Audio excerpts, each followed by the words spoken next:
Hello, everybody. Good afternoon, good evening, and good night, depending on where you're watching this and when you're watching this. So, let's get right into it. We had a false start. We had a little bit of tech issues because of the gremlins that were hanging around me, but we've managed to shake them free. Sorry, not through. And we've managed to feed them, but because it's before midnight, it's okay. So we've managed to get rid of the gremlins that were giving us tech issues, and we're doing amazing and brilliantly again. So I hope you'll enjoy the show and sit right there, and also make sure you put your tinfoil hat on because this is going to get really, really deep. Okay, so let's get into it. Larry Silverstein. Who is he? What is he? Where is he? What did he do? What did he know? We're going to answer it all. So stick with us. Hi, Christine. Glad you could make it. And hello, everybody just joining and watching. I really hope you enjoy this show this evening because I've put a lot of work into it, and I'm going to be really enjoying giving you this info. It's deep, it's dark, but it's exactly what we love to do, and it's exciting to cover.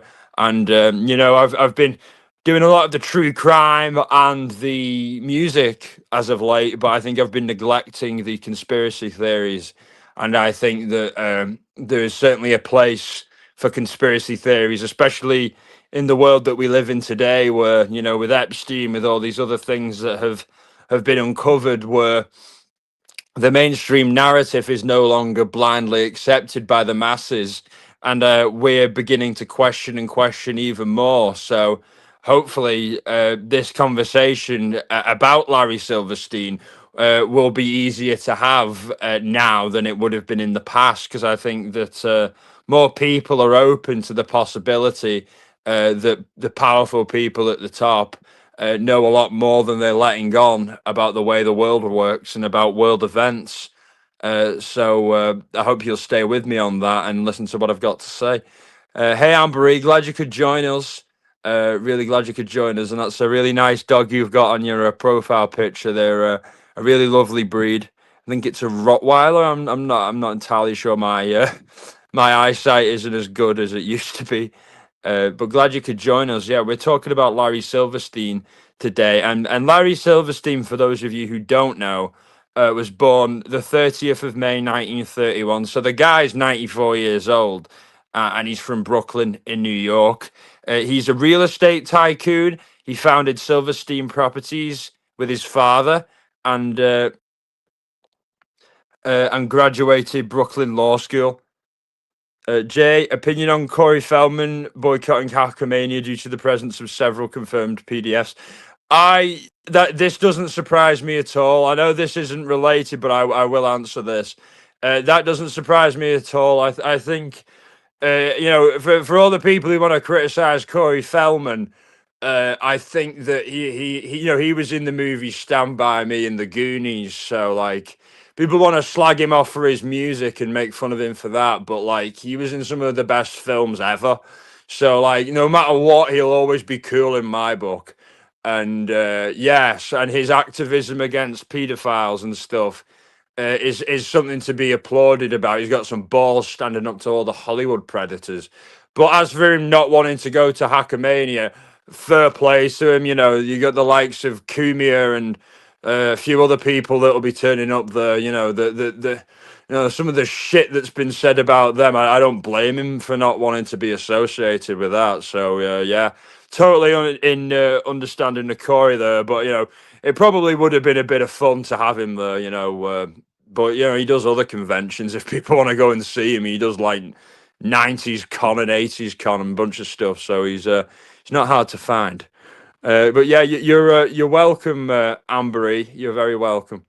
So yeah, Larry Silverstein founded Silverstein Properties with his father after graduating Brooklyn Law School, and you'll find this that a lot of people in the property game, in the real estate game, do go to law school and are obviously very well versed in the laws, because you've got to be to understand about city planning permissions, permits that you need, taxation, many other things that certainly a law degree can help, you know, and it's certainly a career that you could go into after going to law school, you know, without actually having to go into, you know, the bar, or becoming a professional lawyer. You know, and you can still use those skills to help you in a high power, high paying job, which Silverstein clearly did.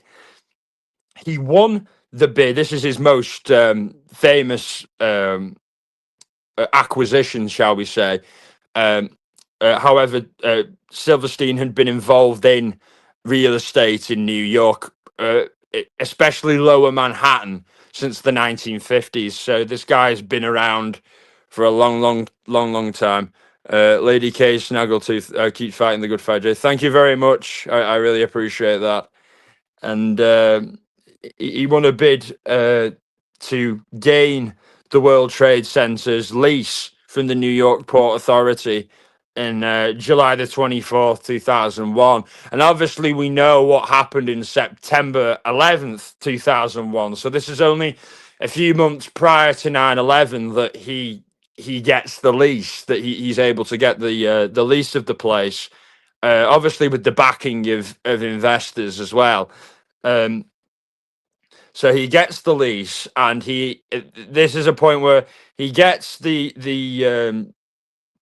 he buys it for around 3.22 billion, and this is basically what's seen as very low, basically, for what it is.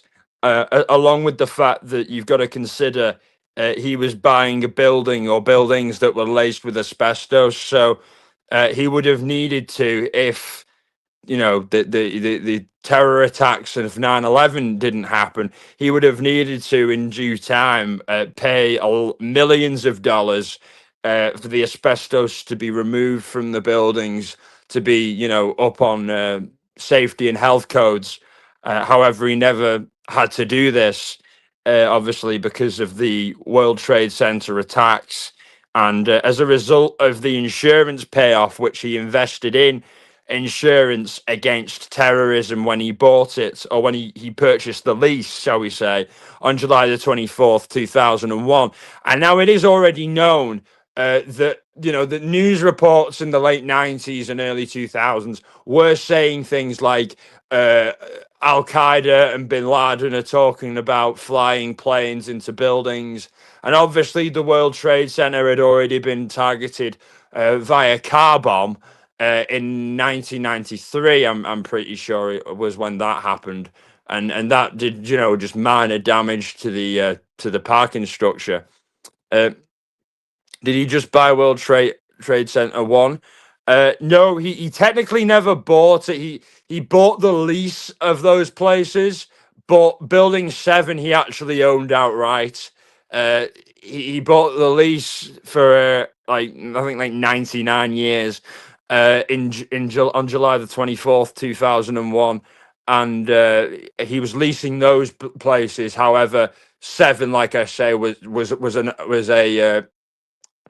a property that he owned outright, and we'll get into the significance of that in a second. As a result of the insurance payout, which was to the tune of $4.3 billion, he netted a $1 billion profit from obviously his purchase of the building, and then the insurance that came in afterwards. And you've got to ask yourself some questions. Why would someone pay so much money for buildings that were laced with asbestos? That, you know, you've already spent 3.22 billion in 2001, not now, but in 2001. So it's like it's an insane amount of money, no matter what year it is. But it was considerably more than it was then. You know. So yeah, he has, you know, invested so much into these buildings, and it seems like, you know, on the face of things, as he bought it, there was going to be very little limited return, and it was going to take a long time for him to make his money back and make profits off the the rental spaces of the building, uh, the um, the tenant payments of the office buildings. It was going to take him a long time, but did Larry Silverstein know something that we didn't know? And what was it? And how did he know? Because it's awfully coincidental that he buys the lease of the place only months prior to like the biggest terror attack ever seen in history, and he buys a place in such a rundown state where, on the face of things, it was never going to be bankable for him, and it made little to no sense as a decent investment. It seemed like it was just going to be a black hole where he was going to throw his money in, but it didn't turn out that way. And I agree, Christine. I think the CIA certainly knew, and the FBI and Mossad and MI5, MI6, I think they all knew about this. And personally, about the attacks, I think that they were instigated by agents within Al Qaeda. I don't necessarily believe that Bin Laden um, told these people directly to go and do this.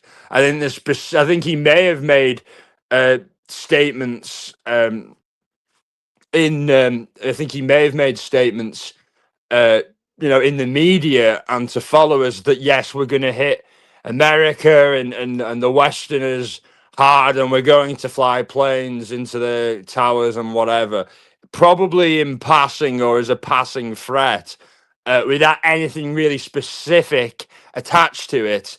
But I think that the people doing that were encouraged to do it by agents of the CIA or possibly Mossad acting in the Middle East. Like you say, Christine, in Saudi Arabia, the United States after 9/11 did not invade Saudi Arabia or Egypt, which is the places where all these men came from. These are countries that are full of CIA agents, which are full of Mossad agents, of people who could pass as and get into these circles, people who were, for all intensive purposes, Arabs, but assets of the CIA or Mossad, and their handlers tell them, instigate a plot like this, it will really benefit us. And my personal belief is the benefit was a ruse to go into war in the Middle East with Iran, with Afghanistan, with these places, for the simple reason of resources and to gain resources, and for it to be seen as morally justifiable to go into these places and have a morally justifiable reason for the United Nations and for the rest of the world, when in reality it's got absolutely nothing to do with terror or anything like that. It's to do with wanting to control the natural resources, the oil, the gas of these places. And you can see that with what's playing out in the Iran war right now, that this isn't about Iran having weapons of mass destruction like we already heard with Saddam Hussein, which is proven that he never had. This isn't about that at all. This is about resources. This is about money. And the United States, Britain, whoever, is a power. You can't say, oh yeah, we're these days anyway, you can't say, oh yeah, we're going in there for resources, and we're just going to rape these people of their natural resources in this country and bombard it with bombs until they cave in and do as we wish. If you were to say that in the open as a government, you would always be the bad guys. And you can't get your citizens to back a war when it's blatantly obvious you're in it for bad reasons, for terrible reasons, and that it ain't about anything about protecting anyone. It's about enriching people at the cost of people's lives, of the people, of the civilians in these countries, and the servicemen and women who are sent out to fight these wars. For what? For shit. for just natural resources, for gas, so that people can, fat cats can profit off it, and people can make money off it. And Larry Silverstein, in my view, is an example of a guy who had been given prior knowledge about this, and I personally think that he was told to buy this, to buy the World Trade Center, by the CIA, by the feds, by the people in power, uh, under the promise that, look, this is going to happen, Larry. You're going to be $1 billion richer. You know, why would you say no to that?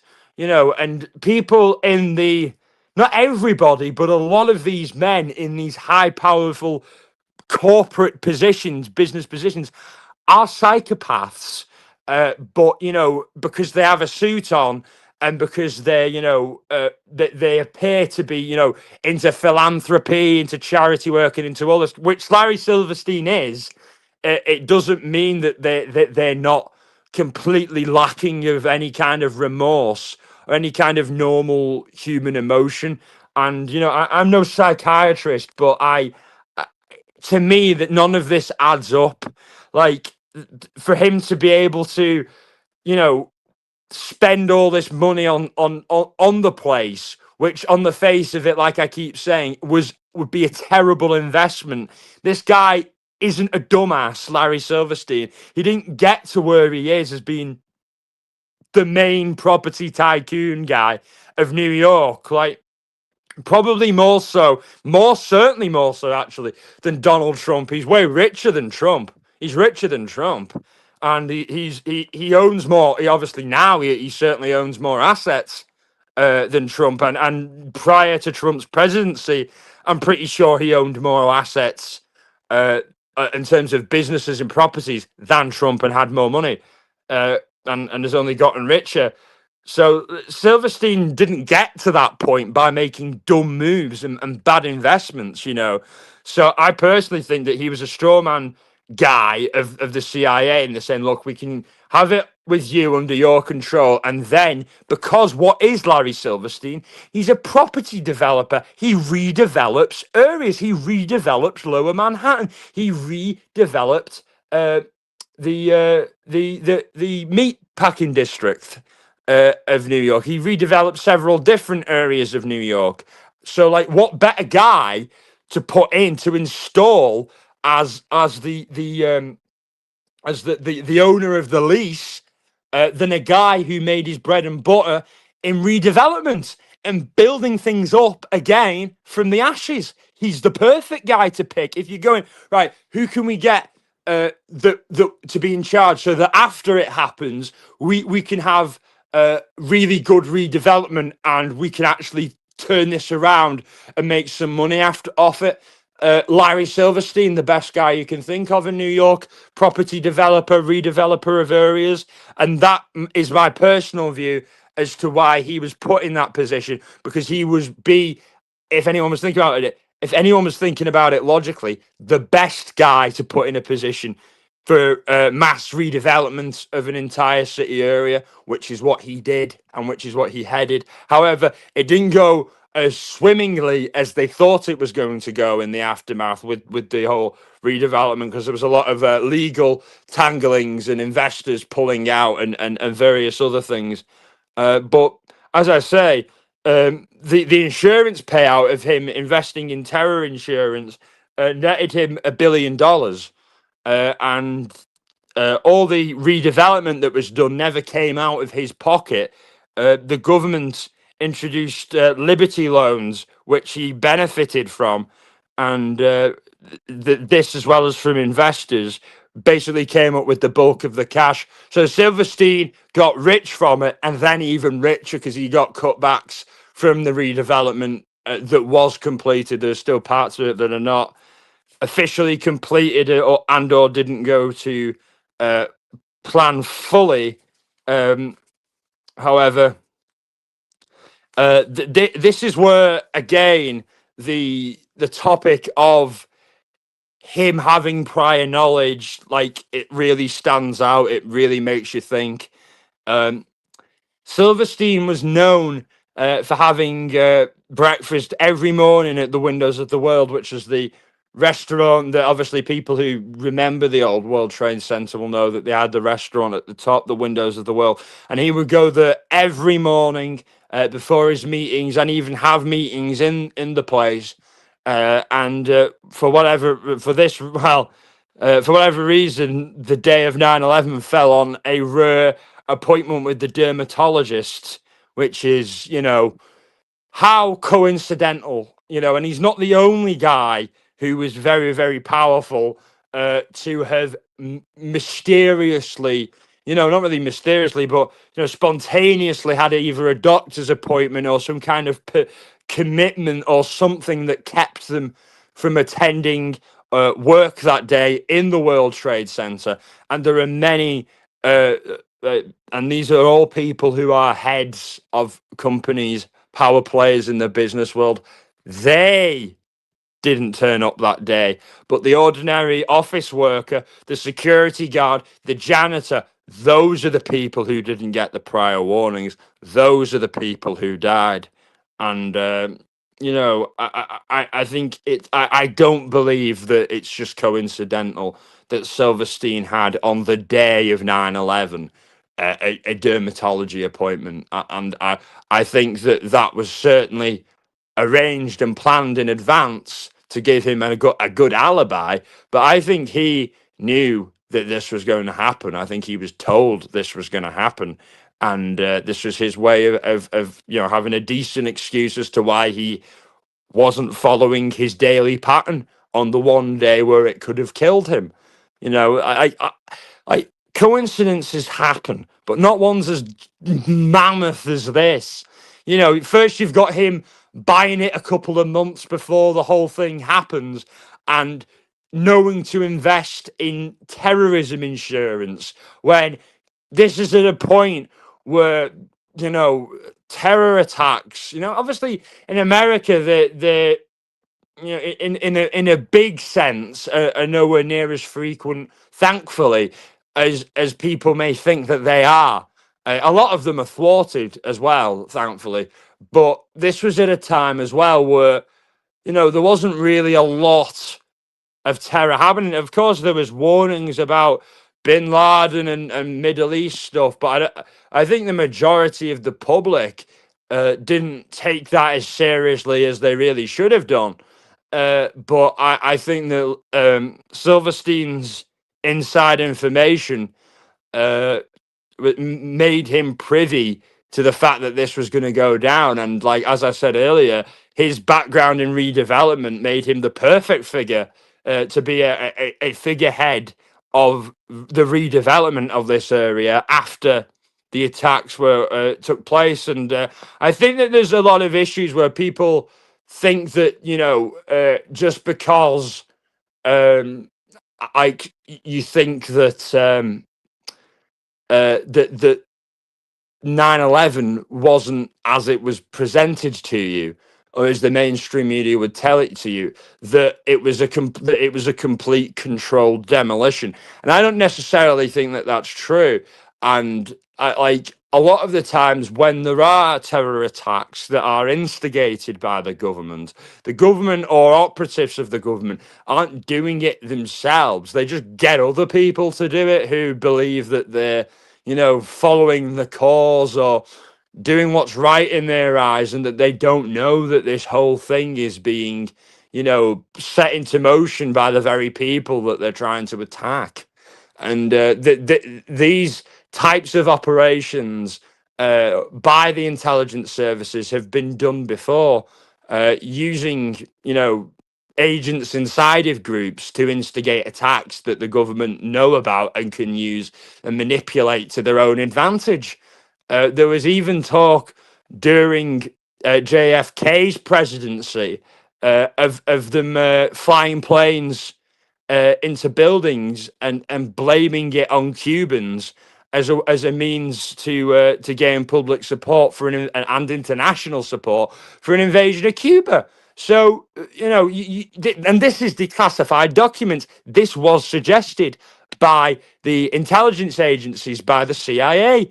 by the FBI to JFK back in the 60s. So who's to say that this wasn't an option that they were willing to take in 2001? You know, if this was the fact that this was ever suggested by, you know, supposedly the people that are supposed to protect us, shows that, you know, they don't really care about us, and that human life to them, civilian life, is expendable so long as they can use it for their own ends. And then you really wonder, like, what is the purpose of the intelligence agencies, of the CIA, of the FBI, if it isn't to prevent, like, acts of terrorism and terrorists, and to keep us all safe and secure? Like, if that isn't what their purpose is, then what the hell is it? You know? And for me, I personally think it's to keep this shadowy cabal of people in the world, these powerful businessmen, these elites, these politicians, uh, these religious figures, God knows, so many people, you know, who have the power in our world. All these people who are in the know, keep them powerful and keep them connected. You know, and you know, people want to talk about, you know, shadow governments and the new world order. You know, with all this Epstein stuff, and the more I dig into 9/11 and Larry Silverstein and people like him, it just makes you wonder. You know, it makes you wonder, like reality isn't, I feel, at all as it's been presented to us. And, you know, like, years and years ago, if you said all the elites are, like, you know, abusing kids and into trafficking and all that, you'd be laughed off as insane. And I think, obviously, people who talk about 9/11, who talk about us not being told the truth, are and have been dismissed as crazy for years and years and years. But, like, I have nothing to gain from this. All I'm trying to do is get answers and reasons why, because, like what I've discussed, like, with the attacks in Israel on the music festival, like when you have, like, intelligence that something's going to happen, and then you look into it and you find that the CIA was watching all of the hijackers doing their flying lessons, doing reconnaissance before the attacks, and didn't do anything. It makes you really, really suspicious. Like with Israel, where, you know, they you know, these people came in with, these Hamas people came in with, on hand gliders, into a music festival, you know, in a country that's, like, got the, like, one of the most defended and secure in the world, with the most amount of military per person, and you know, all the Iron Dome, and this level of, you know, security that Mossad has. So it just makes you question all governments, and if all governments are at this, and I certainly think that they are.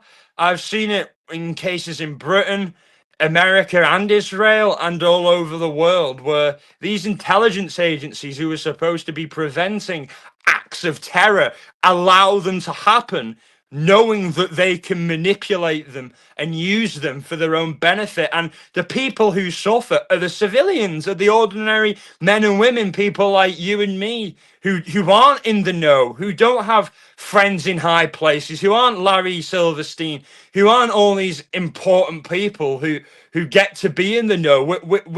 We're just normal average Joes, you know, and, you know, if we're in the wrong place at the wrong time, we're not going to know it, and it could be the end of us. You know, it could be the end of us, and I think it's a terrible thing. If we're going to have governments, if we're going to have intelligence agencies, they need to do their jobs, and they need to be way more accountable to the public, because a lot of people have questions about the handling of intelligence prior to 9/11, and the all the actions of Silverstein and others prior and afterwards, and the movement on the stock markets, which was crazy.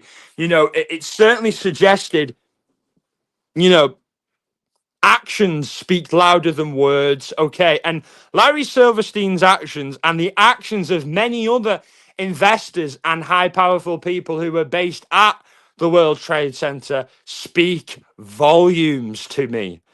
These are men who hate missing work, who hate missing business meetings, and they're workaholics. You don't get to be a Larry Silverstein. You don't get to be at the top of the game unless you're addicted to it, unless you commit yourself to it fully. And he says, "Oh, my wife, pressured me to go to a dermatology appointment, and I gave in." No way. No way that was actually what happened. I'm not convinced. Everybody's allowed to have their opinion here, and everybody's allowed to disagree with me. But there's just way too many coincidences for me. Just way too many. There were so many absences of very important people that day, of people, like I say, who are workaholics, who are high powered corporate people, who do not miss business meetings for shit. Never mind illness, never mind anything, that they'll put it off, anything they need to do, until after the working day's done. There's no question about that. And this is where it gets deeper. Um, a lot deeper. And if you're watching, just let us know your thoughts and any questions you might have. I'd love to hear it. And I'm going to put the link out there in case anybody wants to join me on panel, because I think it's certainly a panel like topic, or a very panel friendly topic to discuss, because I think a lot of people feel this way, but they feel intimidated or worried to actually talk in detail about these theories, or these views that they may have about world events, about us not being told the truth about things. I really do. I think that the saddest thing is that the mainstream media really doesn't do its job at all. I honestly think, in a way, that they act similar to the media of a communist country, that they parrot out what is acceptable. They don't delve deep. They don't go into any dark or murky waters like real journalism's supposed to. And then, as a result, there's a void left. There's a void left, and it's filled by people like me who, I have no media training. I'm just a guy who likes to research things and look into things, and then present it, to you, and have a discussion on it. I don't assume that I'm right about everything, and I don't claim to be. This is all just my interpretation and view of things. It's not concrete fact, but what I'm saying, the facts around the events, the things that make me confused, that give me questions, are certainly facts. Are the victims' families still trying to get answers from the Saudis? Yes. The victims' families, I think, are quite a mixed bag. Like, a lot of them, I've heard, many of them don't agree with the official narrative, and lean into what I'm saying, basically, that there was prior understanding, and that it was ignored. And there was a independent journalists is where it's at. I totally agree, Ambery. I think with independent journalists, you have the ability to, you have no, master or boss who tells you what you can and can't write about or say. You kind of subject to, your own conclusions, and you go where the evidence or where the info takes you, regardless, and you present it in a completely unbiased way. And I think that's completely lost in mainstream media. It's either completely controlled scripted bullshit, or it's politicized nonsense. I have no interest in journalists who either lean blatantly to the left or to the right. I think true journalism in its best form is totally independent, like you say, and it isn't controlled by a political ideology. It isn't controlled by a media conglomerate or a media head like Rupert Murdoch, or anyone like that. It's where it can be the unadulterated truth or findings as that person sees it. I can assure you that nobody influences, and there's no agenda influencing what I'm saying. What I'm saying is just simply how I've interpreted events and information that I've researched. It's no I'm not trying to sell you on any kind of political or social view or anything like that. This is just the way I see it, according to me, and that's it. And this is where we get deeper into the tinfoil hat, Rose. So get your tinfoil hats on, everybody. This is where it gets deeper. Silverstein, in a 2002 interview with PBS for a documentary about the events of September the 11th, said that he told the fire department commander to pull it down, as if to say, pull the buildings down. Silverstein claims he was misinterpreted, which is very interesting, and it's believed that he was made the comment "pull it down" in regards to Building 7, which he owned outright, not just the lease of. And obviously, we know Building 7 came down without a plane hitting it. And many people say that this is due to the underground structure of the World Trade Center, there being a mall underneath it, and that structure was compromised. But the way it fell, and what I've seen on video, Building 7 particularly, to me, it looked like a controlled demolition. It looked like it was, as they say, pulled down.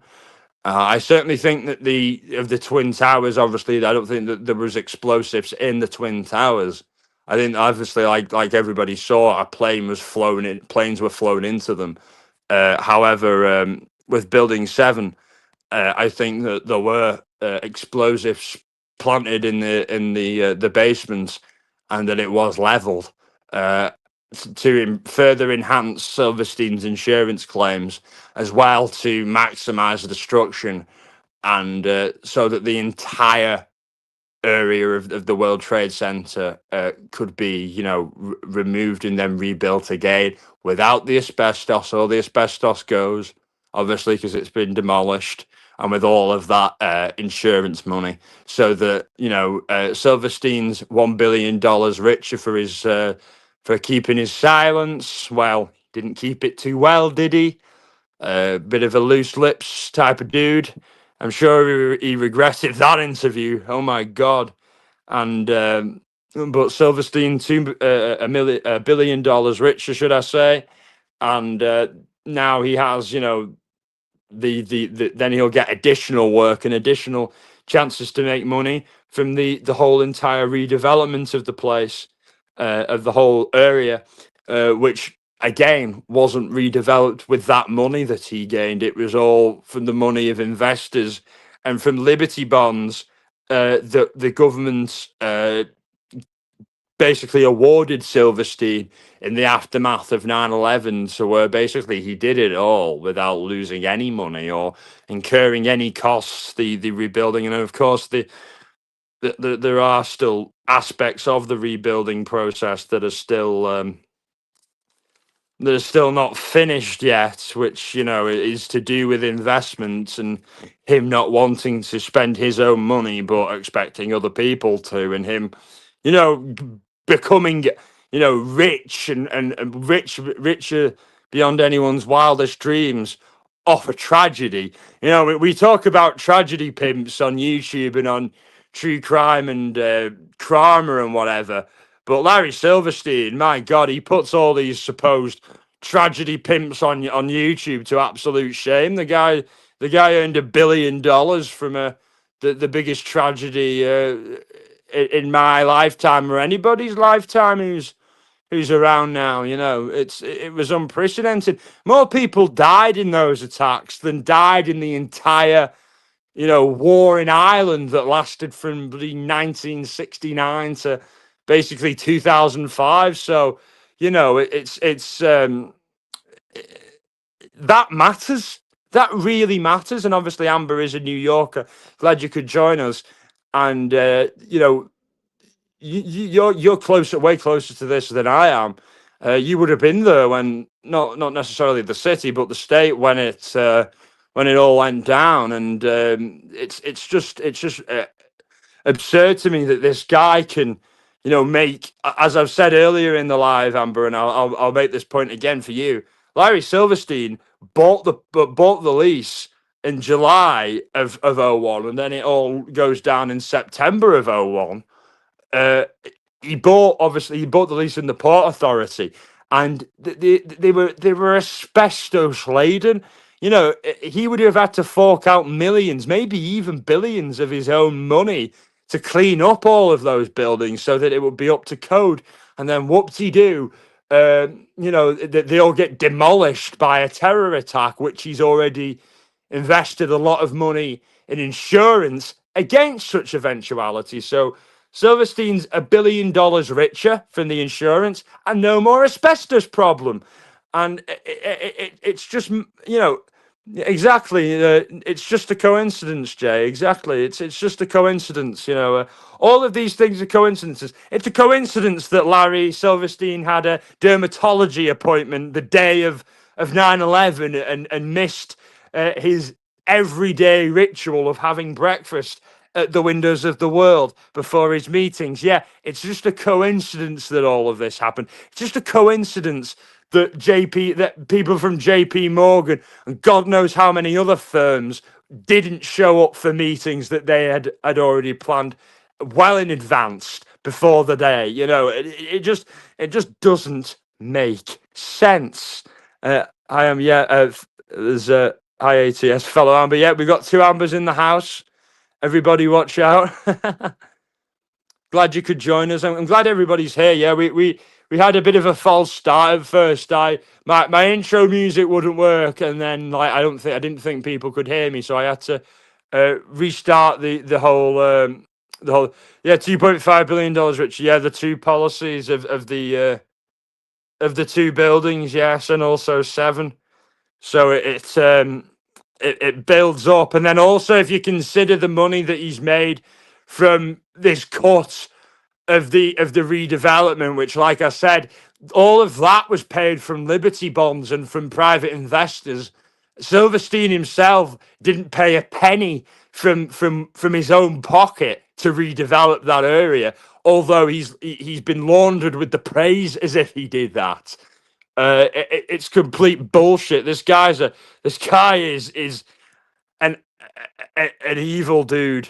Does he own the Freedom Tower? I'm pretty sure he does. I'm pretty sure in that whole area, it's all his. And now we're going to get onto his new purchase, which is the US Bank Tower in LA. So in 2020, Silverstein bought the US Bank Tower for $430 million. Okay, this is about 37%. No, this is about 34% less than its market value at the time. So makes you wonder why someone's selling to him for less, considerably less than the market value. It makes me think that they were told to sell it to him. And then, he got the US Bank Tower and has now used his new ownership outright of the building, and he's made some changes to it. He's removed the famous observation deck and glass skyline, and to me, I think that is, if you want to get tinfoil hat over it all, is basically him doing his best to make sure that the public don't have as much access to it as maybe they had in the past, and people can't just come and go at the top because maybe they're planning something to happen at the top or something to happen further along the line.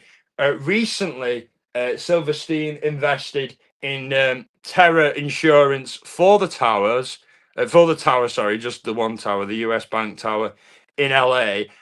He invested in terror insurance, and this has got people worried, including myself. Due to the current conflict we find ourselves in with Iran, could the US Bank Tower be used as a place to, for there to be a false flag, to really galvanize Americans' support for the war, which is incredibly unpopular. on both sides, both Democrats and Republicans are really mad about the war. It's only really hardcore MAGA loyalists that are, supporting this. I think everybody else is totally against it. They may not love the leaders of Iran, but I don't think World War III is worth it. I don't think it's worth it, and I don't think it's really about the Ayatollah or what he's doing to his people. It's like I said earlier in the live. I think it's totally about resources. I think it's got absolutely nothing to do with humanitarianism. And I do feel bad for the Iranians and for the people in the Middle East who are under tyranny, including the Israelis. I think that their government is tyrannical and has them in bondage and is playing Russian roulette with all of their lives right now because of the way Netanyahu carries on. I think all of the leaders in the Middle East are pretty much bloodthirsty psychopaths. And I think, honestly, you don't get to become a leader in any part of the world unless you are a bloodthirsty psychopath. I think that's by design, and that's why we've got all this conflict going on. Because the powers that be, the secret shadow government people that I think Larry Silverstein's certainly a part of this whole cabal with everything he's privy to. Like, I think these are the people that are fanning the flames and creating this division as a way to start a resource war, to line their own pockets, to further divide the rich and the poor, to further line their war chest, and for control, and also for population control as well, because they think and that there's too many of us. You know what I mean? And that they're getting a bit intimidated about that, and they don't like having to spend money on social care for us, on things for us. They want it all for themselves. And a war's a great way to kill off an entire generation. Look what World War II did. You know what I mean? Thank God for the baby boomers. Otherwise, most of the world would be massively underpopulated. Because of the amount of people that died. And places would be in absolute economic ruin. It's Epstein total distraction. I totally agree. The whole war with Iran is a complete distraction from Epstein, and I think that Trump did it at this point because I think Miriam Adelson and Larry Ellison, his two main donors, who are like big in with Netanyahu and his buddy and fund Netanyahu and his party, Likud in Israel as well. I think they've been pushing on behalf of Netanyahu for Trump to do this type of thing in the Middle East. But I think he's relented for so long because he wants to be seen as, or wanted to be seen as, the great statesman, the great peacemaker, no new wars, all that crap. But then when he's like, oh, no, I could be made to look bad in the Epstein files. I know what's a great distraction from this: a war. So I think most people see it that way, and that this is what worries me personally. That an attack on the US Bank Tower could galvanize public support for the war and would change things completely in terms of the eyes of most Americans and the world. But I think that we have learned a lot from 9/11 and from the Gulf of Tonkin and from other instances that governments certainly do lie and deceive the people, and that people's lives are expendable when the powers that be can profit from it. We don't really matter to them, and I think the sooner we accept that, the better it will be for us. The elites don't go to sleep at night worrying about our lives. They're not losing sleep over people who've died. That you don't get to be, like I said, a world leader or a cutthroat businessman, real estate mogul, unless you do have some traits of being a psychopath. You've got to be totally ruthless to be at the top in these worlds. It's canis cadem, canem. It's canis cadem. It's dog eat dog. In Latin, it's dog eat dog. That's how that world works, and it's by design.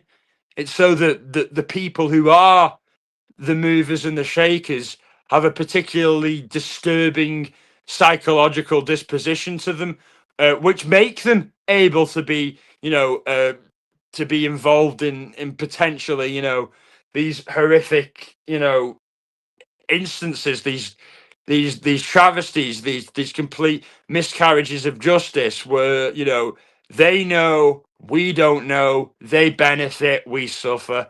That's how it works, and I for one am totally sick of it completely. I'm sick of it all, and I hope to God, I hope to the gods that that Silverstein's investment in terror attack insurance at the US Bank Tower is just a business move, like he says. But he also said that he missed, breakfast at the Windows of the World that morning on September 11th, 2001, because of a dermatology appointment that was already pre-planned. I don't believe that. And sadly, I don't believe him when he says this investment is just standard business practice. Sam Vaknin would agree. I've heard him say it. He would know. Thanks, Ambery. I'm glad you mentioned that actually, and I'm really glad for your contributions and everybody else watching. And please just let me know you're here, and let me know how you're doing. Let me know how your evening or morning is going, and what your thoughts on all this are.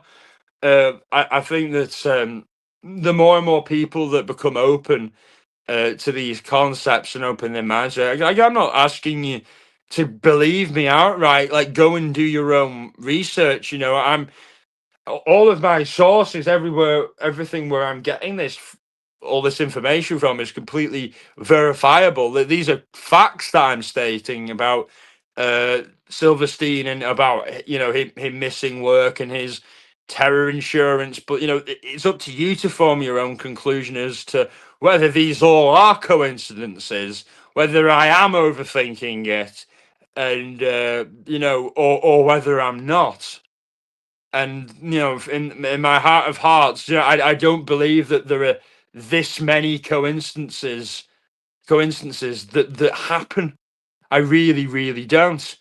I think that everything happens for a reason, and I'm certainly skeptical about not Ellison, about Silverstein's recent purchase of the US Bank Tower. And we've been hearing these reports that Iran, are planning, terror attacks with sleeper cells that they have in the US, and all these kinds of things. And then we hear Silverstein's invested in this insurance, so watch this space. If anything does happen to the US Bank Tower, and I pray to the gods that it doesn't, because like a lot of the very important people, uh, uh, and one in particular in LA to me, and anything that happens there, it would just destroy me. There's a lot of important things to me are in LA, and a lot of important people, and a lot, it's that worries me, and that's why I'm doing the live more than anything, just to warn people. If you are in LA, if you can, try to avoid the US Bank Tower. Try to avoid it as much as you can until this tension with Iran has calmed down, at least, because I really think that they're going to try and either encourage something to happen there, use their agents to instigate it, and then let it go again. Or they're going to know about something, or they already do know about something coming down the pipeline, and they're going to let it happen to gain public support for the war. And what I want accountability for our intelligence services. I want them to actually prevent all acts of terror that they hear about, and not letting ones go that they feel may benefit them and the government. I want transparency from Larry Silverstein about his purchase of the US Bank Tower, about his recent investment in terror insurance. I would like him to state on record if he is privy to any kind of inside information about intelligence reports that may have been shared with him. And if this is the case, this should be shared with the public. We have a right to know if there is an attack, a terror attack that could be imminent, so that we can defend ourselves and hopefully prevent it, and you'd expect that that's what the CIA, FBI would be doing, uh, but I don't see them doing that. I think that they would, sadly, people can call it cynical, whatever. I think that they would willingly let another travesty, another attack like that go just to go to war, because as we know, war is big money, big profit. The military industrial complex, makes billions.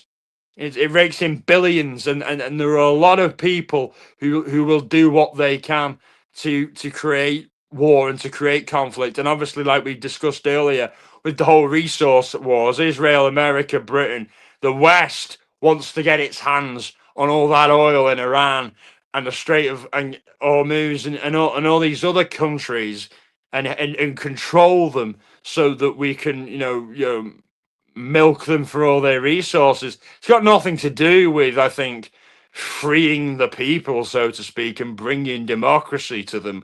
It's got everything to do with the dollar signs. And that's what motivates these people at the top. Dollars. They don't care about us. They don't care about people. If they don't care about us, their own bloody citizens, they certainly don't care about people in the Middle East, at all. And thank you very much, Ambery. I really appreciate it, and I appreciate you sharing the live on Laura Perplexed True Crimes Discord as well, and for being here throughout the show, and everybody else. I know it was a late start from when I said it was gonna be, and I know I had a false start on the last live, and we deal with gremlins and tech issues all the time here. But like honestly, I think it just comes in part and parcel with the type of topics that I discuss. Not to get too conspiratorial, but like I have noticed when I touch on the more conspiracy heavy, more controversial subjects, topics, my internet, my connection, my audio, there's always some kind of error or problem. And I don't think that that's, by coincidence either. I think it's by design. So please, if you're watching, please hit the like and share it if you can, because I think that this is certainly going to be a live that they try to bury and shadow ban as much as they can, because that's happened to a few of my lives before. And I don't do this for views. I just like getting my stuff out there, but I want you guys to be informed. I think knowledge is power, and the more you know about the government and the way that they do things, and these figures of power and these shady business people, the elites, what's really going on, the more you can defend yourself from it, the more you can keep yourself safe.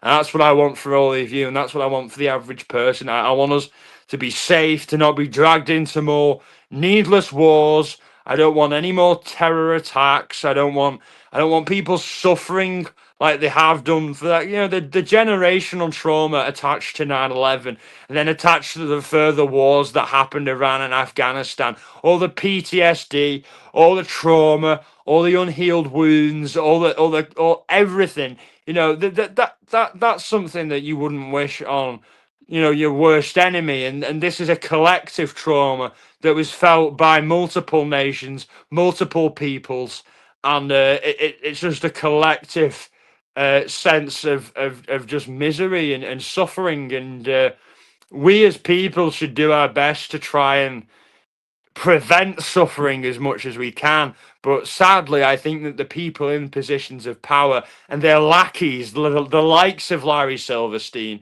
are who become rich off tragedies, of suffering, are fundamentally the scum of the earth.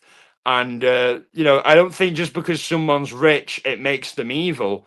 But I think power corrupts, and absolute power corrupts absolutely. And sadly we live. I know in America we don't have a royal family, but in a weird way, the rich, the ultra rich, are kind of like that for us. They kind of are like that. They are on a pedestal. They are privy to things that we're not privy to. They're treated differently by the authorities.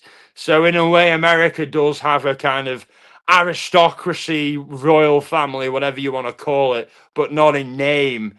It just in kind of practice. And Larry Silverstein represents one of those types of people, all these, powerful people that are in the know. And I think that, a society that it has secrets, that it keeps from its people, as big as that, I think is a very insidious and disturbed and unbalanced society. I think the more transparent a government is with its people, the better a government it is. And I don't see a lot of transparency with any governments really in the world, and I'm skeptical of just about all of them. I don't think that there is a government that I don't have a bone to pick with. But I obviously I get this out in through talking. You know what I mean? I think that this is the way. I don't think going on the streets and smashing up neighborhoods is ever going to solve anything. I think that us communicating and talking with each other and learning from each other's perspectives, and also sharing our own insights about things, it can give us that power, that shield of armor, to defend us from the lies, from the subversion that these people at the top are trying to peddle on us. Uh, I agree. We have plenty of resources at home, but trade agreements are imperative. Uh, there are plenty of fixes that would have hurt no one. I completely agree. That's the thing. Trade embargoes, what have you, in terms to deal with nations that are doing things we don't like, but I completely agree. I think that it's about greed. It's about world control, and if there's a country that isn't pulling in line with all the other countries in regards to the world plan, a one world government, so to speak, any rogue states have to be dealt with, and the only reason they're not doing it with North Korea is because they have, nukes, and that would end the world. It could end the world, and obviously it would annoy China as well because it's right in their backyard and they're good buddies. But China is also very good allies with Iran, and speculation is that Iran could choose to seize this opportunity with the United States distracted in Iran, and seize Taiwan. And I think that that's certainly a possibility in the coming years. But I think that they're going to wait and see for a while, the Chinese, about what happens before they make a move. But yeah, this is exactly what I don't want to see. I don't want to see World War III. I don't want to see, fire in the skies of U.S. cities again. Families, left with tragedy. And I have a lot of, New Yorkers who come in here. Obviously, Amber ATS, and obviously I know Laura Perplexed. True Crime is originally from New York. Grew up in Brooklyn, and a lot of my people come from New York, and a lot of my people are in LA as well. So it's a dual-edged sword. I want everyone to remain safe and remain vigilant. And as I've already said, anyone who's in LA, please do your best to avoid the US Bank Tower until at least the tensions and the war with Iran has calmed down. Because I certainly think it could be possibly used as a staging post for some kind of false flag attack. They're going the gist of their enrichment that way. Yeah, exactly. That's the whole game. These people, they gain order and profit out of chaos. They create chaos, and it gives them a reason to go and be authoritarian and do what they would love to do, but make them look like the good guys while they do it. Crude oil needs refined. Not being able to trade with Canada is a whole mess. I think I'm right anyway. Yeah, I agree. I think Trump's whole trade situation, makes the US isolationist. And I think it pisses off a lot of Republicans because conservatives are generally, or should be, certainly pro business and to make business and trade as easy as possible. So with the tariffs, it's hurting US trade. And what's going to happen, what already is happening, is for things that the US isn't exporting anymore, other nations like China will export for less. And this is just going to harm the US economy even more. So, um, and this is another example of creating chaos so that the government, the Fed, can take more control over it. Exactly, Ambery. Free trade is so important. It's important for people to be able to, buy groceries for a decent price, and groceries have only increased as a result of these tariffs, and and gas is only going to increase as a result of this war. So the cost of living in the United States and the Western world has only gone up exponentially since COVID, and it's going up even more now. Hi Val, so glad you could join us. Sorry I had to restart my last one, and uh, I'm a bit late live. I know you were cooking dinner and you wanted to listen while you were, and I'm glad you could make it now. I'm going to keep going for a while, but so glad you could join us. And yeah, we've got into a deep dive about Larry Silverstein. He owned the lease to the World Trade Centers only a few months. Bought it a few months prior to 9/11, invested in terrorism insurance, and profited to the tune of 1 billion. And then eventually, after all things said and done, with his claim on Building 7, more like 2.2 billion, as my friend Clearwater Gacy thankfully pointed out to me in chat. We've got a great community here, everyone helping me out in the chat, always with facts, with information, with clips. It's just brilliant. I really appreciate all you guys. But so glad you could join us, Val, and send my love to all of your babies, all your pets, and to you, and just glad you could make it. How much have we spent on this war that could go to healthcare for everyone? Exactly. That's such a great point, Christine. And I've talked about this in lives before. To quote Tupac Shakur, they've got money to fund wars, but they ain't got the money to fund to feed the poor. You know what I mean? It's the military industrial complex, the amount of GDP that's spent on the military alone in America is more so than any other country.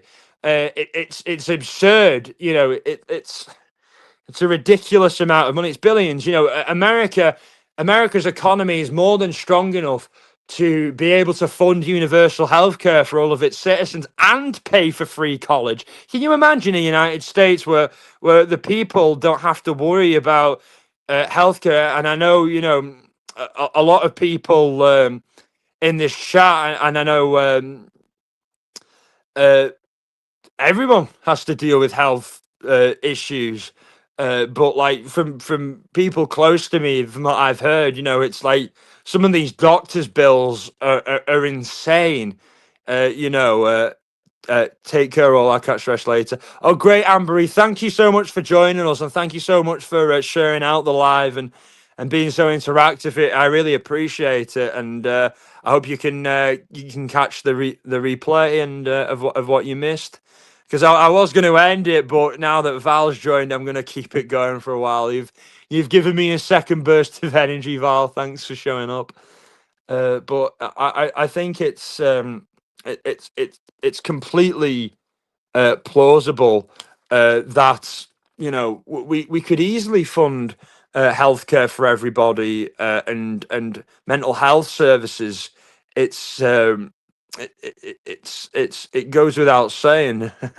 Yeah. And yeah, we had some gremlins earlier, Val, on my first attempt at this. This was my second attempt. It's like it's coincidental that whenever we talk about a tinfoil hat topic or a kind of topic that the system isn't gonna like, there's always some kind of tech hiccup. There's always some kind of audio issue or some kind of or whatever, you know. And another coincidence, like how Larry Silverstein coincidentally didn't show up to the World Trade Center for his early morning meeting on the day of 9/11 because of his dermatology appointment. Yeah, very coincidental, you know. And it's if you see the parts where we miss, we talk about all these coincidences. Oh no, I'm sorry. The Gremlins love to mess with us. Oh, they certainly do, Val. They certainly do. I remember when you were doing your lives, it got so crazy that she, for those of you who don't know, she had a Gremlins emoji for the members, and I really missed that of Gizmo. And as soon as I can get membership, I'm going to have your help to design a new Gizmo for me, and we can bring that back because that's certainly something that I miss about your lives. I miss everything about them, honestly. How much fun we had, how long we could talk, you know, because I do this for like an hour, usually an hour and a bit, and I'm like exhausted afterwards, and I feel like, ah. But Val, for everyone who's watching who didn't already know, she would do lives for like 11, 12 hours, and like she'd be able to just keep it going with all the information that she has stored away. Like she's a true crime whiz, and I really miss her lives. And hopefully, someday soon we can have her up on here and she can share her amazing true crime insight. Because honestly, she's like an encyclopedia. Like no one's better at absorbing info and getting it out in a way where it isn't all complicated and complex and really herdy wordy dirty. We're like getting it out in a really easy to understand and digestible way, and that takes real skill. Because I think sometimes I fall into the mistake of like using quite overcomplicated language, and that can lose people. But Val's so able I wouldn't say dumbing it down for people, but explaining it so that everybody can understand, and that's what you want to be as a creator. You want to make your content understandable and digestible for everybody. You don't want anyone puzzling when they're listening. That's about keeping people engaged, and she did a great job at it, and she still does. She's and obviously that voice as well. Oh my god, sweetest voice ever. Uh, and you're really good at it as well. You really, I've told you that voice is so nice and distinct. And I remember when you sang happy, but you used to sing happy birthday for people as well. It was so great. And thank you so much. I had great guests unlike you that were able to make it fun for many hours. Oh, thanks so much. It was such a pleasure that you'd always have me up. And it was because of all that time with you on panel and your encouragement actually that I started doing the lives on the channel. And it was because of Val's encouragement that I started doing them again. Because we talk about true crime all the time. We go into lives like ATS and talk about all the cases, and but it's really nice to be able to just get it out. Because like we bottle up all this info, we do all this research. I was doing research long before I ever thought about having a YouTube channel. I just do it for fun. I've been doing it since I was a kid on true crime cases and other world events and stuff. It's just what I love. But now finally I get to have an outlet where I'm not just annoying my family, my work friends, my rugby friends with all this kind of random crime facts, you know what I mean, that bores my family. Found people that share in the love of it as I do, and honestly, it's a great feeling. And we discuss some heavy topics, but the community that we have, that I feel that I'm a part of with everyone, with ATS, with all the other creators, it's honestly the greatest thing ever. Uh, you do a great job, Jay. You'll have a you'll have to join a job, Val. I think you meant alive, Val. Yeah, yeah, alive. Maybe lol, Christine. Yeah. Whenever you have, yeah, well, absolutely, Val. No pressure, but whenever you have the time, and I know you need your laptop sorted and stuff like that. So no pressure, and I know you got a lot going on. I'm not going to go into it, but you got a lot going on, a lot on your plate, and there's no pressure. You know what I mean? But that's an open invitation you've always got. You whenever I see you in chat, in here, it always gives me that encouragement to just push myself harder because I know what a great job you've done and how amazing you've done, and the fact to hear your compliments and the compliments of Christina and Amber and everybody, it really, and other creators, it's just people who I really look up to in the true crime world. It really gives me that encouragement to keep pushing myself, keep going, and keep exploring new topics. And this is what I'm doing. Val, like, do you know anything about the US Bank Tower? Like, have you ever been in it? Have you ever been near it? Like, anything you know about it?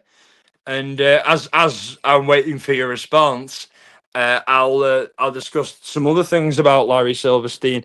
He also owns the Four Seasons Resort in Disney at Disney World, so that's another potential place to maybe stay away from.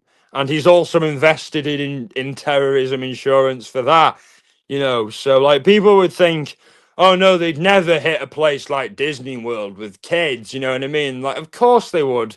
Anyone who remembers the Ariana Grande concert in Manchester in 2017, was it? Yeah. Manchester, obviously very close to where I grew up, and went to Manchester loads and loads of times as a kid. And whenever I'm back in England, I'm always around Manchester for work, for music, for sporting events, for just seeing friends, whatever. So that attack on the Ariana Grande concert, the type of people going to Ariana Grande are little kids, so, and that was targeted by terrorists. So nowhere is safe. You know what I mean? And that was another attack, which I will talk about, where the guy who did it, MI5, were watching him. He was on a watch list for months before he did it, and it's seemingly like they watched him.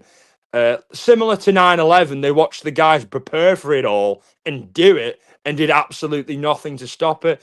So what I want the FBI and all the government agencies in the world, instead of spying on journalists, of true journalists, and spying on people who are activists, who are making a difference in the world, who aren't threatening people, who are just saying things that they don't like you to say, and exposing their agenda. Stop spying on those people and harassing those people and throwing those people in cages. Start arresting the terrorists. Start doing your jobs, guys. How about you go and you actually prevent acts of terror rather than just letting them go like you seemingly do when it benefits you, because we really are, expendable. I've never been there. Yeah, I'm glad to hear that, Val. I'm really glad to hear that, and I would advise you to stay away from that whole area. I know generally where it is in LA. Obviously, I've never been to LA yet, but obviously, it's in the pipeline. In the future, certainly something I want to do. Uh, uh, very soon. Obviously, I'm going to stay the fuck away from the Bank Tower. Well, I know it's downtown.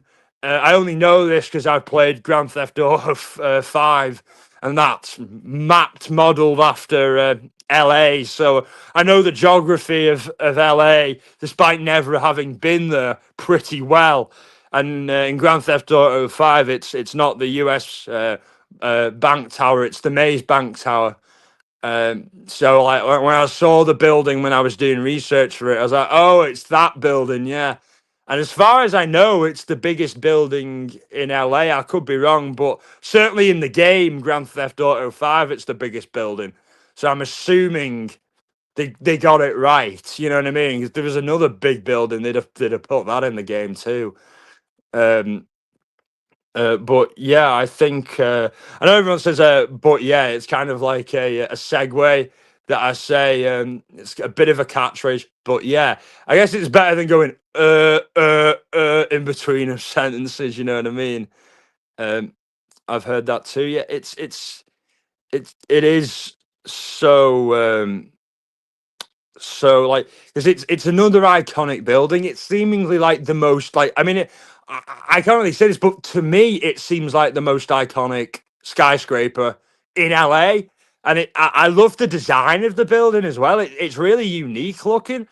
And like, obviously, the Twin Towers were an iconic symbol of New York. And to me, it's like the Bank Tower is an iconic symbol of LA. And you know, like LA is like the second city well, New York and LA are both like tied as being like the two main cities in the United States, obviously outside of Washington.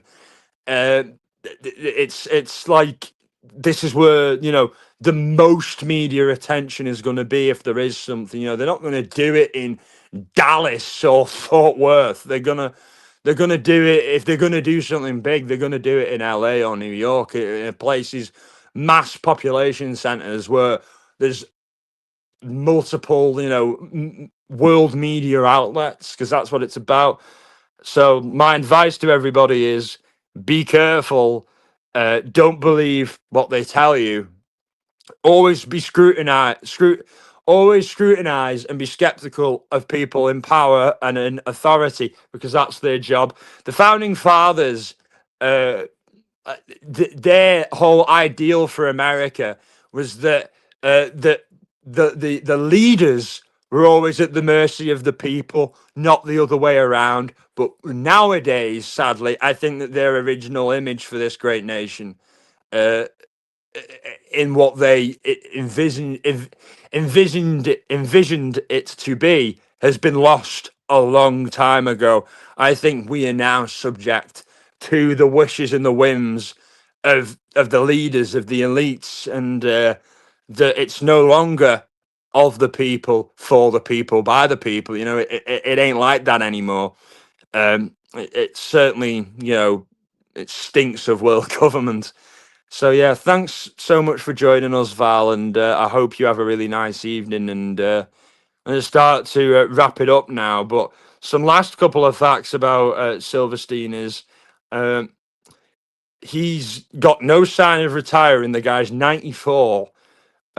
You'd think he doesn't need any more money, but these guys, like, they're convinced that like if they retire, they die.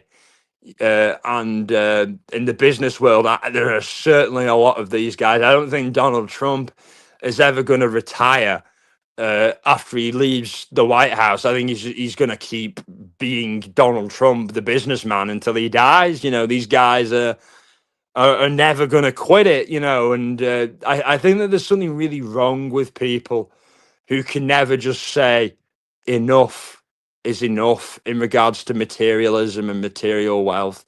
I think most balanced people come to a point where they realize that the only real wealth is family, uh, and is love. You know what I mean? Not to sound kind of schmaltzy or kind of you know s- too sentimental, but you know that money's not going to keep you warm at night, and once you're dead, it means jack shit. That's no legacy. You know what I mean? Your legacy is the people whose lives you impact. And personally speaking, I think Larry Silverstein has really fucked people's lives up for the worst, and he's made money off a travesty. And it seems like he'll be, willing to. I pray to the gods that there is no attack on the US Bank Tower, and that there are no attacks, there are no false flags, and that this war doesn't escalate and we can all get out of it quickly, and that there isn't another generation lost to war and PTSD and opioid addiction as a result of all that. I don't want a repeat of the last 20 years. I really don't. I want a new future. I want a new world, and we, the people, can build that. We've just got to be more aware of what they're doing to us, about the attack that they're launching on our own minds, of our perceptions through the media, through everything, and to look to alternative forms of media to get our info and to find communities of other people where we can feel like we trust them and share our views without being judged, and build that sense of community that's been lost in our society, sadly.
Yeah, yeah. Don't worry. It wouldn't be a Jay Warren live if my phone didn't die and I had to come back. But yeah, it wasn't you, Val. Don't worry, or Christine. It was me. My phone died. Sometimes I get on a bit of a tangent and forget to plug it in, and it happens quite a bit. But thankfully, I come back a lot quicker than I used to when it died. So I'm back just to do this outro. Just as I was about to do the outro, it dies on me. Just my luck. No, I thought I was gonna be like, this is gonna be the one live I do where my phone doesn't die on me, and it does it right at the end. You know what I mean? So I jinxed myself a little bit, and I know I shouldn't do that. Oh, so glad I was able to make it. Please give the babies my love. Shiloh and Bowie say hi. Oh, of course I will. Val, Archibald, my new cat, uh, sends his love, and so does Teddy and Nala and Dahi. And I'll make sure to send you some pics of them all, and in this coming week. And I'll yeah, I've got some. It always happens. Always happens. Yeah. You can guarantee my phone will die and gremlins will appear. You know, uh, you know it's just like the sun rising in the morning. It's just a given fact. Well, thanks so much for coming, and I'll have some more lives in the week. And I think you're really gonna like the next live I've got planned, Val and Christine and everybody listening on the replay. I've got, as I talked about a while ago, but forgot about it because of like other events, you know, breaking news about Rihanna and Joey Barton and all that other stuff. I'm gonna do a live about the Son of Sam and his possible connections to MK Ultra and CIA mind control and cult connections as well, and that whole murder, and also how that relates to the murder of a guy who is in vaudeville called Roy Raiden. Like he was a movie guy, a movie financier, a producer, and also like a guy who would put on vaudeville shows and things like that. So it's like I've read books about this, like listened to like 10-hour plus long audio books about it whilst I've been working, all kinds of stuff. I have like all the info on this, so I like it will be prepared for at least a 2.5 to maybe 3 hour live, because we will really get into it, and I really hope you can join me for that, because it will be a trip, and that will certainly be next week, within the week. I'm thinking early on, so Tuesday, maybe Wednesday. So I'll keep you all posted for that, and I'll share some clips about the Son of Sam and that type of thing to get you all in the mood and tease you about it, because it's a case that is so deep and full of contradictions and so full of confusions and lacks such a definitive answer. Uh, it reminds me of the Watts case so much. It's completely different in the way the crimes were, but it reminds me of it so much because we don't have definitive answers at all. We don't have them at all. We have conflicting answers. We have a bunch of different people saying a bunch of different things, and like a bunch of actors in the background who have good reason to cover it up, and so many conspiracies related to it. It's just insane, out of this world. But thank you for all being here tonight, and I really appreciate all of you. And in case I don't see you, good afternoon, good evening, and good night. Take care. Thank you.